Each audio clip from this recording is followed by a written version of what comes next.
Boa noite a todos. Nós vamos dar início a esse evento da Comissão do Mercosul, que está hoje integrado também com os estudantes de Educação Física. Eu convido o professor José Marques Novo Júnior para a mesa, por favor. O professor Marques é da Universidade Federal de São Carlos, antes da Universidade Federal de Juiz de Fora, e vai proferir a palestra A Preparação dos Profissionais de Educação Física e a Participação em Equipes Multidisciplinares na Área da Saúde. Vou de imediato passar a palavra para o professor Marques.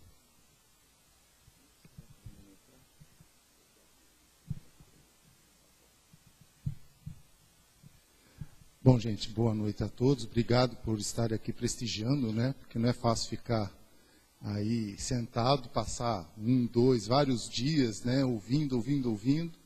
Mas a ideia é, pelo menos, aí passar um pouco da minha experiência e tentar depois dialogar, e estou à disposição aí para o que for necessário. Primeiramente, agradeço novamente, né, a organização do evento. É um prazer estar aqui, sempre que possível a gente está contribuindo. Dado o tempo, né, que me foi concedido agora, né, então eu vou ter que avançar rapidamente pelo conteúdo para que não atrase a programação, tá bom? Então, na hora que der uns 15 minutos, me avisa.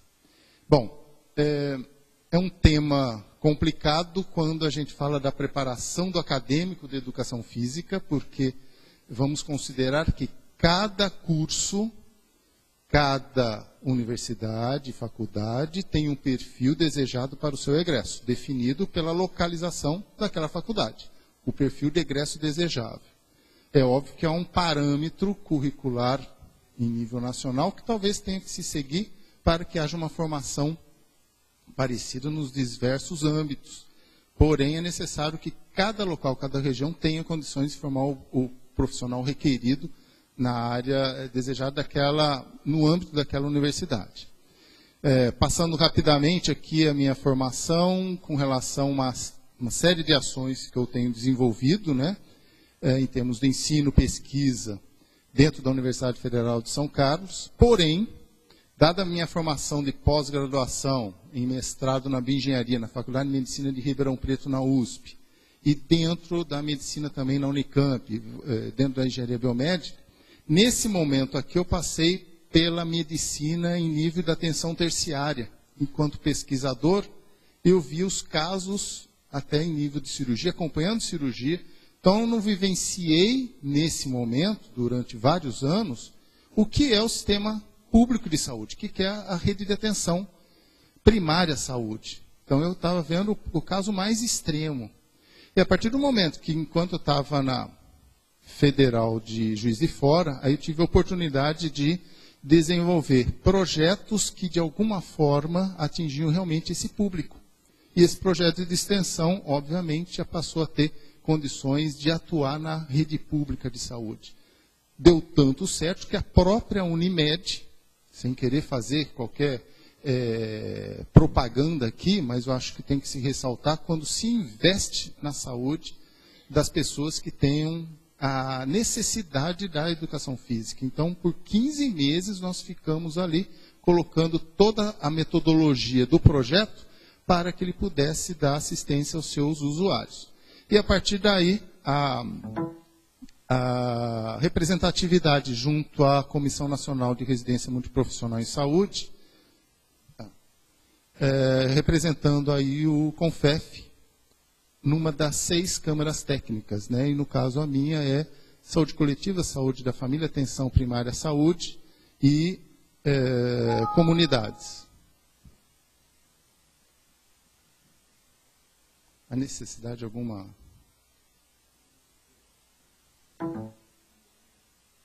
Ah, não?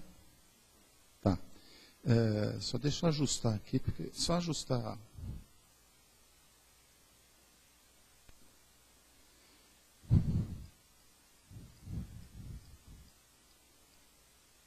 Bom, com relação à preparação do acadêmico de educação física, há de se pressupor que, quando ele sai da universidade, ele é um profissional e, obviamente, Isso é uma das conquistas que a gente teve com relação à regulamentação da nossa profissão. E em sendo recente, obviamente, todos os ganhos que a sociedade tem com isso, e principalmente o nosso aluno, é imprescindível que ele conheça o solo que ele vai pisar assim que ele se formar, quando se tornar um profissional. Então, em termos de conquistas, aí eu chamo de ou responsabilidades. Nós conquistamos um espaço, mas a partir do momento que você conquista o espaço, você tem que defender aquele espaço. Você tem que ter competência e é responsável por aquele espaço. Se assim não for defendido, você vai perder aquele espaço. E para reconquistar, fica difícil. Então, tudo que eu mostrar aqui ou é conquista ou pode ser traduzido como responsabilidades a partir do momento que esse espaço foi conquistado. Depois, a inclusão da educação física na área da saúde, a partir de 1997. E outras conquistas que a gente pode perceber e que são ações que a gente nem precisa fazer nada para que elas ocorram. Independentemente de quem quer que seja, sempre está colocando ali a necessidade da atividade física, a prática de exercícios regularmente, e são instituições, órgãos, empresas, seja lá o que for, vendendo produto ou não, sempre você vê alguma campanha, seja uma sociedade brasileira de hipertensão que faz uma campanha contra o sedentarismo. Então, existem algumas conquistas que a gente tem tido frente à sociedade, que de alguma forma não é nem ação intrínseca nossa, mas reflete que a sociedade deseja que a gente atue nesses ambientes. Então, a gente tem inúmeros exemplos. Então, são várias conquistas aí, olha só. Não fumar, praticar atividade física e ter a alimentação balanceada. E não tem ali o nosso conselho, não tem nada da educação física. São entidades ou outros órgãos que reconhecem a importância da nossa intervenção. É uma conquista. Alguém fazendo propaganda para a gente e dizendo que nós somos importantes. Agora, é uma responsabilidade, temos competência para que a gente contemple aquilo que a gente sabe que é importante. Não porque a sociedade quer, mas porque cientificamente isso é comprovado. Nós vamos ver aí, tem vários consensos médicos, tanto nacionais como internacionais, que diz que isso é verdade. Tá?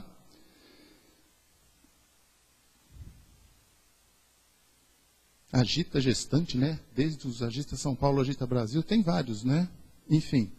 E está cheio. Praticar atividade física é tão simples que você faz brincando e assim vai. E aí está o SUS envolvido. E são as várias conquistas que a gente tem. Outras. E aí vem a Política Nacional de Promoção da Saúde. Isso aqui você pode fazer o download na página do Ministério. E ler.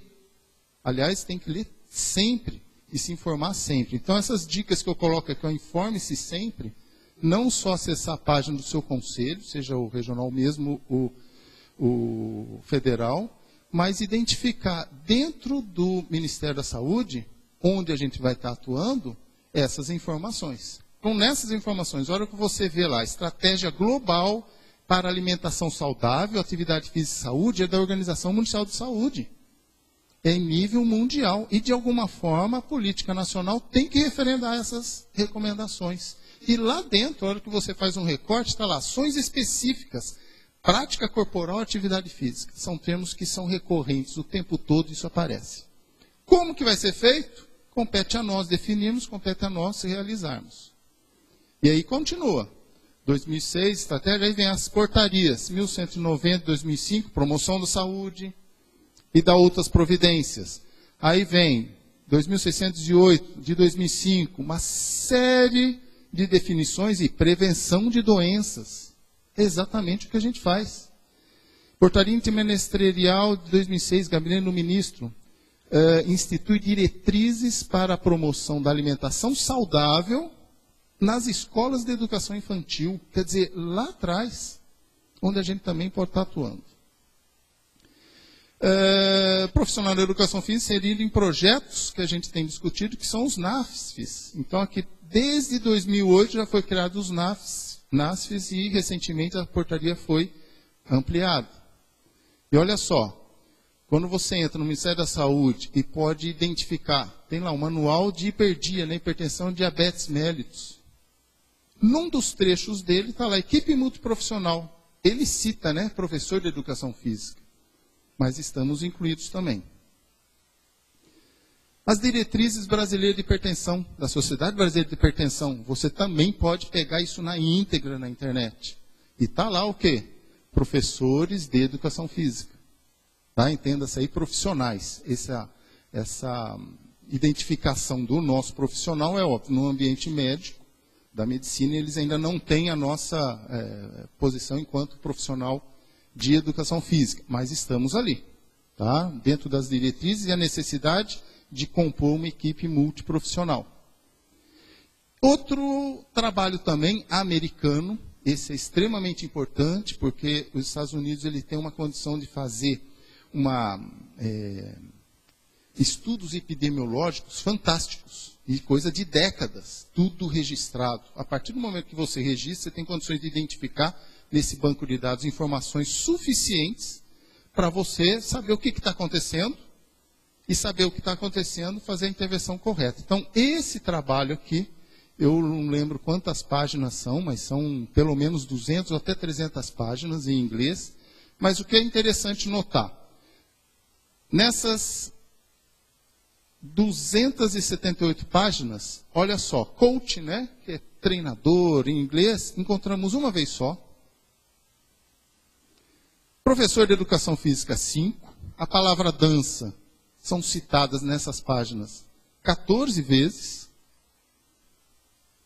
Professores, 21. Sedentarismo, 116. Lazer, 163. Educação física, 172 citações, ou seja, nas frases, no texto, aparece essa palavra 172 vezes. Esporte ou esportes, 398 vezes. Exercício, 1.071 vezes. E, finalmente, atividade física. Quase que toda a página, por 10 vezes, a atividade física. E orientado. Quem orienta? Somos nós. Então, isso está referendado lá. E a hora que você acessar o documento, vai lá no final dele, você vai ver inúmeras, centenas de referências, artigos científicos embasando o que está sendo dito em cada uma dessas páginas. Então, tudo que se mostra lá tem embasamento científico, tá? Que vai nortear toda a nossa conduta profissional. Vejam vocês, atividade, isso é recorte desse próprio trabalho. Está lá, atividade física e saúde, atividade física e saúde. Essa tabela, estudos baseados em população, associação, atividade física e condicionamento cardiorrespiratório, em relação a doenças cardiovasculares. Aqui embaixo, em relação a doença coronariana.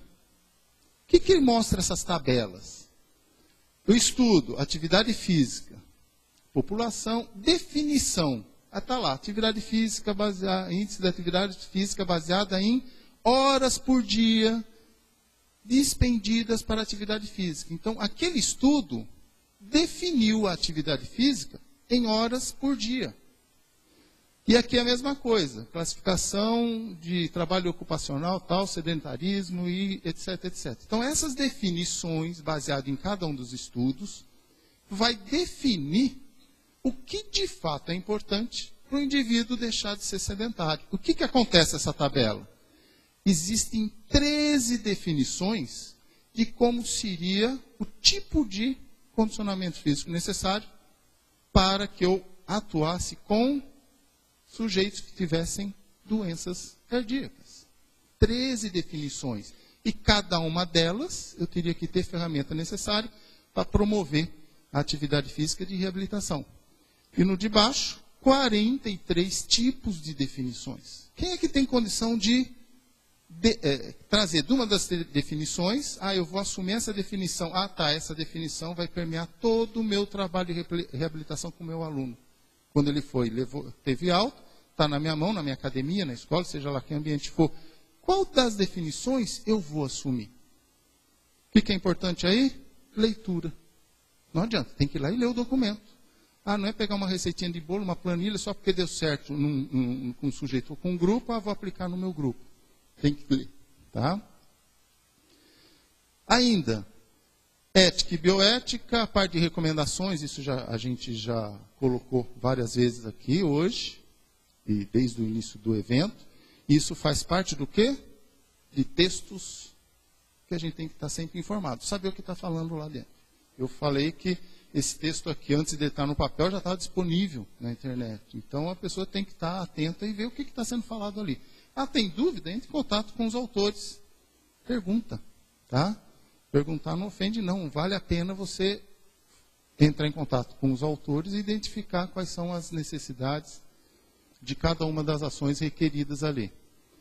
No Ministério da Saúde, a hora que você entra no portal da saúde, está lá, né, no cidadão, e entender o que é SUS. Se a gente for atuar na rede primária, eu tenho que entender o que é SUS. Por que eu falo isso? Se o indivíduo está fazendo um curso de bacharelado em educação física voltado para a saúde, isso tem que ser um dos conteúdos, não necessariamente de disciplina, mas de leitura obrigatória no decorrer da vida dele. Deixa eu avançar rapidinho aqui. Aí está lá, ó, legislação básica do SUS, então dá para entender o que é o SUS, entender qual seria o nosso papel ali dentro. Da residência multiprofissional, o endereço é esse, sem www. Está lá, legislação e normas. Tudo que foi falado hoje de manhã está lá. Tudo embasado direitinho. Tá? Não tem dúvidas, inclusive o papel de cada profissional. Tá? Aqui, essa portaria de 21 de outubro de 2011, com relação, onde é citado o NASFES também, e ampliação dele. Olha só, podendo chegar a 4.524 núcleos. Imagina o número de NASFES a serem abertos. E, obviamente, qual é o aporte de mercado que o nosso profissional vai ter. Isso no país inteiro. Academia da Saúde, lá no portal do Ministério da Saúde. Íntima relação com as nossas ações. E a portaria 2011, onde institui o programa Academia da Saúde no âmbito da rede pública de saúde. Poxa vida. Então é uma conquista, mas uma responsabilidade. E atuar com competência, sem dúvida nenhuma. Então, olha só, temos conquistas tal, ao perfil. Então, o aluno, então a palestra foi focada para os estudantes. Quem é estudante aqui de educação física? Pode levantar a mão. 1, 2, 3, 4. Ótimo. Tá? É voltada para vocês isso aqui. Tá? Não se limitem a apenas estudar as disciplinas, matérias do curso. Porque você só vai notar que está carente de informação depois que você se formou. Tem coisas que não se ensina, mas se aprende. Imagine colocar todas essas informações dentro de um currículo, não cabe. Por isso que a especialização pura e simples na graduação não é suficiente. Ela é ótima para formar, lapidar vocês. Tá? Mas depois, pós-graduação, é essencial. Então vamos lá ao perfil. Disciplinas. Está lá, outras matérias. Quais? A gente pode descrever várias, com nomes diferentes. E cada professor dá de um jeito. Então, não são suficientes as disciplinas. E sim outras ações. Por exemplo, só entender que a gente tem o quê? Necessidade de formação continuada. Não é fazer mestrado, doutorado para ser professor na universidade. Não, eu tenho que estudar a vida inteira. Eu tenho que me atualizar. As coisas mudam. Se descobre alguma coisa nova, eu tenho que atuar com o meu cliente ali, com o meu aluno. Tá? Então, sabendo disso, eu tenho ensino, pesquisa e extensão intimamente correlacionadas dentro da universidade. Eu tenho que fazer as três coisas. Não porque a lei fala que o professor tem que fazer isso. Não. Porque eu aprendo nesse ambiente e nesse ambiente. Tem que estar os três interligados. E, em geral, o aluno não presta atenção ao estágio. O estágio é onde você vai ser olhado, experimentado, se você vai ser um futuro e competente profissional. Possibilidade de até ser empregado tão logo se forme. Tem gente que passa batida no estágio, ainda bem que veio a lei do estágio, regulamentando as nossas ações aí. Pesquisa. Se você aqui aprende alguma coisa que é o seu conhecimento inicial, a pesquisa vai fazer com que você abranja esse conhecimento e gerar novos conhecimentos. E a extensão, a aplicação desse conhecimento, voltar para a sociedade através dos projetos de extensão, aquilo que você aprendeu, aquilo que você gerou de novo conhecimento. E, finalmente, na formação continuada, é óbvio, né? Estou aqui, ó, pós-graduação, especialização, residência, mestrado, doutorado, etc, etc. E estou gerando novos conhecimentos. Mas está tudo escondido atrás de uma parede. Agora, como é que eu ponho isso para frente? Como é que eu disponibilizo isso? Isso só fica na universidade, dentro da faculdade, do curso? Como é que eu coloco isso para fora? E está em você, né? Você saiu da universidade, mas esse conhecimento está em você. Como é que a gente pode fazer isso? Por ações empreendedoras. Você tem que ser um empreendedor. O que significa isso? Só pensando que, tradicionalmente, a gente é especialista do passado. A gente lê no livro, tudo que já foi escrito, já foi falado, já foi estudado. Correto?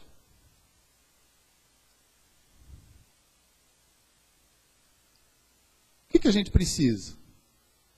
Ver o futuro ainda não foi escrito. É fácil pegar uma informação, hoje é fácil com a mídia acessar o Google e tem informação na hora, só que ela já foi criada, ela já é passada.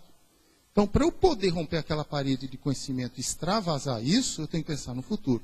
E futuro, onde é que está escrito? Tem alguma biblioteca? Tem um livro lá sobre o amanhã, lá vai ter... Não tem. Quem é que faz? Somos nós mesmos.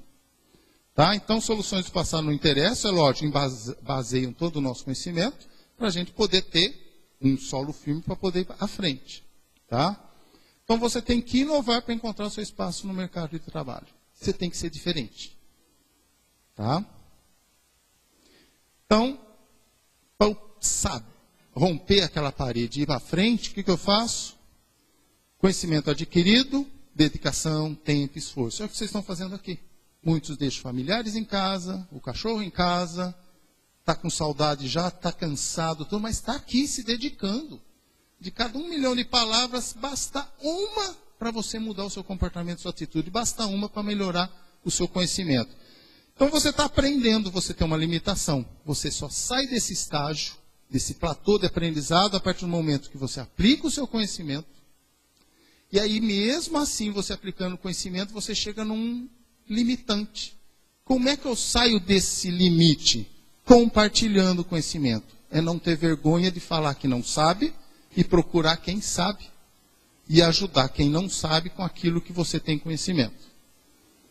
Então, outra informação, sempre compartilhar o conhecimento. E aí? Em geral, as pessoas, esses conceitos, ou o conteúdo que está permeando, né, consensos médicos e diretrizes, estão diluídas em todas as matérias que a gente tem dentro de um curso de educação física. Está lá um pouquinho na fisiologia, está um pouquinho na biomecânica, está um pouquinho lá de exercício físico e doença crônica não transmissível. Porém, ninguém nunca lê na graduação um consenso médico. Mas quando você se forma com uma caixinha de ferramentas para você aplicar. Porém, o que vai definir como você vai usar a sua caixinha de ferramentas, na qual você se formou, vai ser o quanto você tem de interesse em identificar o que está acontecendo agora. Existe algum consenso ou diretrizes que me diz como atuar com esse meu aluno? Aquele paciente que foi encaminhado a você? Porque o que define a sua ação é o perfil do aluno. Não é a sua matriz, a sua caixa de ferramentas. Ah, vou fazer essa anamnese aqui. E se ele não tiver condições de se encaixar naquela anamnese, naquele teste? Eu tenho que adaptar à necessidade individual. Então, olha, diretriz da Sociedade Brasileira de Diabetes, ó, essa aqui é 2008, é mais recente, está tudo na internet.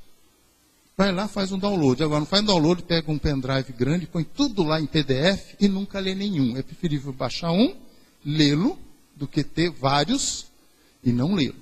Tá? Aí vem as terceiras diretrizes da Sociedade Brasileira de Cardiologia sobre teste ergométrico. Nós fazemos teste ergométrico. Agora, quais são os limites? Quem é que pode estar com a gente fazendo teste ergométrico? De esforço. Como é que é o teste ergométrico com hipertenso? E tem que ser com medicação. Em geral, o médico pode não querer fazer, mas a gente precisa que ele faça o teste ergométrico. Consumo de oxigênio, quanto é a frequência cardíaca, por isso é interessante, é importante para a gente fazer a prescrição. E diretrizes brasileiras de hipertensão da Sociedade Brasileira de Cardiologia. Outras. Eu deixei tudo o site aqui, ó. Posição oficial da Sociedade Brasileira de Medicina do Esporte. Atividade física e saúde. Vários autores ali, com experiência, colocando no papel posição oficial, o que a Sociedade Brasileira de Medicina e Esporte fala a respeito de, e recomenda.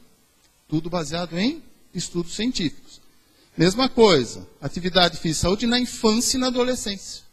Isso é importante, essa leitura. E consulta frequente quando necessário. De novo, geriatria e gerontologia, atividade física e saúde no idoso. Atividade física e saúde na mulher. Olha só, documentos brasileiros. Outros, do American College of Sport Medicine. Exercícios para pacientes com doença coronariana. Está lá um stand position. Tem que ler. Ah, mas está em inglês. Inglês não pode ser uma dificuldade, tem que ser o quê? Ferramenta para você ler os trabalhos. Exercício de hipertensão, exercício de atividade física para adultos, idosos, exercício de diabetes tipo 2, exercício e eventos cardiovasculares agudos, risco, perspectiva, etc. É leitura obrigatória. Todo mundo fala, mas o que eu vou fazer para atuar com grupos de risco? A gente vai usar ferramentas da recreação, do lazer, do jogo, do basquete, do voleibol, seja lá o que for. Porém, eu tenho que entender como esses jogos são, como essas atividades esportivas são, lendo isso e verificar se é pertinente eu jogar vôlei. Ah, o vôlei não cansa, mas uma atividade que faz com que a frequência cardíaca se eleve assustadoramente, porque eu dou piques rápidos. Opa, posso aplicar ou não? Pode ter lesões osteomusculares ou não? Opa, então fazer uma outra atividade. Tá? Mas a ferramenta nossa é exatamente o que a gente se formou, é o que a gente tem. Que nenhuma outra profissão tem. Consenso médico aqui ainda do American College. Tá? Perda de peso, ó. Estratégia de atividade física como estratégia de intervenção para perda de peso. Tá? Manutenção de qualidade de vida, enfim. Guidance for Prescribing Exercise, ou seja, é um guia de orientação. E o que mais? Aí tem alguns itens que você tem esse conhecimento, mas não adianta você atuar com o seu aluno se não tiver uma equipe. Então, algumas coisas aqui, passando rapidamente. Valores, que estão incluídos lá nos princípios norteadores do SUS também, mas isso aqui são valores, e vejam que isso são coisas intangíveis, não se ensinam, acho que vem de berço, se aprende vendo e olhando, e tendo atitudes. Então, um deles é a equidade, que tem essa definição, basicamente, que está lá no SUS. Se você sabe o que é esse valor, você vai atender o seu aluno tranquilamente. Excelência, solidariedade, respeito e integridade. Isso tem que permear toda a equipe. Toda. Tá? Todos os profissionais envolvidos. E a pessoa na equipe multiprofissional de saúde tem que ter eficiência ou eficácia? Depende do que eu quiser fazer. Eu posso fazer as coisas certas, fazer o que deve ser feito. Ou como fazer certo as coisas. Como fazer o que tem para ser feito. Então, às vezes, é preferível ser eficaz do que eficiente. Em geral, eficiência são atitudes mais intrínsecas, individuais. Agora, eficácia não. Mais organizacionais, já que eu estou falando de equipe multiprofissional, com um profissional inserido ali. A avaliação. Ah, tem uma equipe? Tem. Então, todos têm que saber que é necessário fazer a avaliação. Em todos os momentos, a avaliação de como está a minha prescrição, o meu acompanhamento, a avaliação do médico, de tudo que está ocorrendo dentro das ações de uma equipe multiprofissional. No início, durante e periodicamente. No início,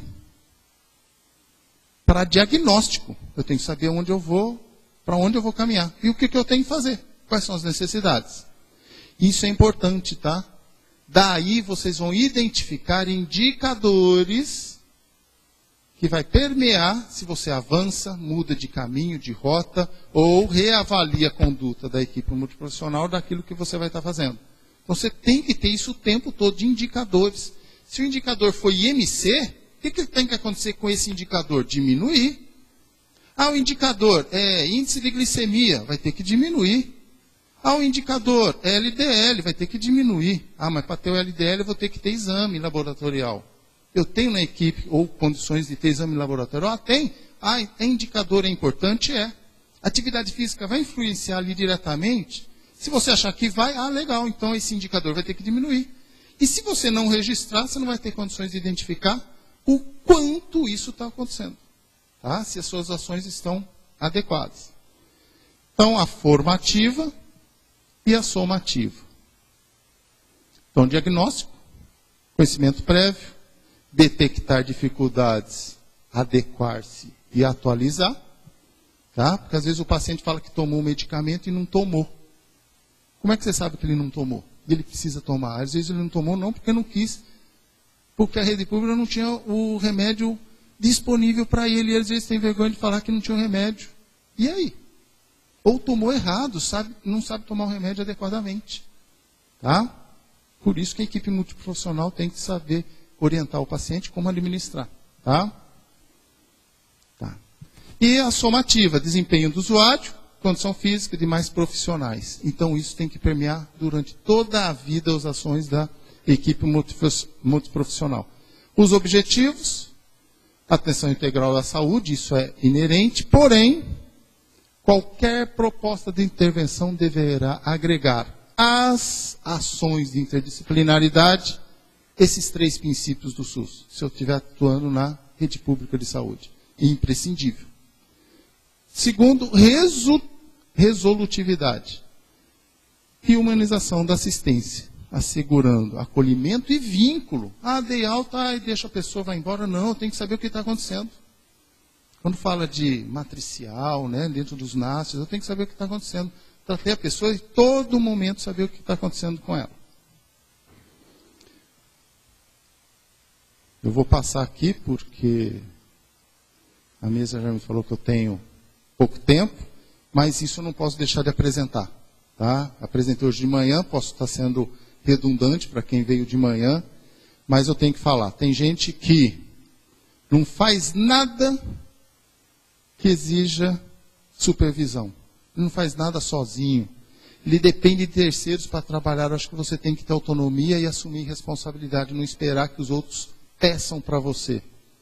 Só buscar conhecimento na sua especialidade. Não, acho que às vezes uma palestra que aparentemente não tem nada a ver com a sua área, tem a solução para aquilo que você necessita. E não necessariamente da área de saúde. Tá? Pode ser da engenharia, pode ser das exatas, das biológicas, humanas, etc, etc. Tá? E conhecimento não ocupa espaço, isso é bom. Não busca conhecer como funciona a saúde pública, pois fala que trabalha na rede pública de saúde e tem que saber da legislação e como é que funciona. Por que tem fila?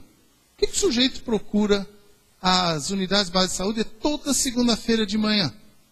Teve feriado naquele final de semana? O que aconteceu? Teve festa, alguma coisa assim? Segunda-feira de manhã, fatalmente tem fila. Por que não tem fila na sexta-feira? Eu tenho que identificar o que ocorre dentro daquela comunidade. O mal empregado é aquele que apega-se com o que existe, não se preocupa com o que não existe. Eu acho que a gente tem que identificar isso no ambiente. Não sabe identificar e aproveitar oportunidades, espera que a coisa aconteça sem ele se esforçar. Não é agente de inovações e muito menos busca se renovar. Note que isso são aspectos negativos, tá? Faz mais do que aprende e tem medo do erro. Quer dizer, se faz mais do que aprende é porque não tem condições de fazê-lo. E a hora que erra não reconhece o próprio erro. Então é preferível falar que não sabe, procurar quem sabe, ajuda e depois procurar conhecer. E finalmente, tem que saber qual é o sonho dele. Senão vai ser um profissional frustrado e pior, dentro da equipe multiprofissional não vai atender adequadamente o usuário do sistema, o nosso aluno. E só para concluir, atitudes de proatividade, empatia, ética. Isso, se somando ao conhecimento, você vai saber o que você vai fazer e como vai fazer. Informação organizada e estruturada. E referencial cognitivo. Tem que ter leitura. Tá? Além de literatura, os bons livros aí, mas eu tenho que ter conhecimento técnico. Habilidade num crescente, eu sei fazer, aplico o meu conhecimento, a hora que eu aplico o conhecimento, eu tenho retorno, quanto ele está sendo bem aplicado, transformo o conhecimento em resultado, do contrário, eu não contemplo resolutividade, tá? E resolvo problemas. Se não resolver, eu vou ter que estudar de novo, ver qual é o caminho mais adequado. E, por último, competência. E aqui vem a diferença, né? Transformar conhecimento em riqueza. Pesquisa e inovação, qual é a diferença? Pesquisa, eu transformo dinheiro, e no nosso país muito dinheiro público, em conhecimento. O que a inovação faz?